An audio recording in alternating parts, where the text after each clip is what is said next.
আজকের শব্দ হাইফালুটিন।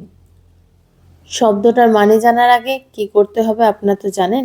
এই চ্যানেলটা একটুখানি সাবস্ক্রাইব করে দিন ইউটিউবে। আর ভিডিওটা যদি আপনি ফেসবুক বা ইনস্টাগ্রাম থেকে দেখেন তাহলে এই পেজটা ফলো করে দিন। এবার চলে আসি এই ভীষণ নতুনত্ব একটা শব্দের মানে জানতে। হাইফালুটিন শব্দটা ব্যবহার করা যায় যারা বড়লোকি ভাব দেখায়, মানে অ্যাকচুয়ালি ঘরে নেই নুন, ছেলে আমার মিঠুন। এই প্রবাদটা মোটামুটি আমরা সবাই শুনে থাকবো। তাই এরকম ক্যারেক্টারিস্টিক্সের যদি কেউ থাকে তাহলে কমেন্ট সেকশনে মেনশন করতে পারেন। আর এই ভিডিওটা আপনার চেনা পরিচিত সবার সাথে শেয়ার করে দিন, যাতে সবাই এই শব্দটা শিখতে পারে। আর ভিডিওটাতে লাইক বা রিয়াকশন করলে তো খুব খুশিই হব। দেখা হবে আবার আগামীকাল একটা নতুন শব্দ নিয়ে। টাটা।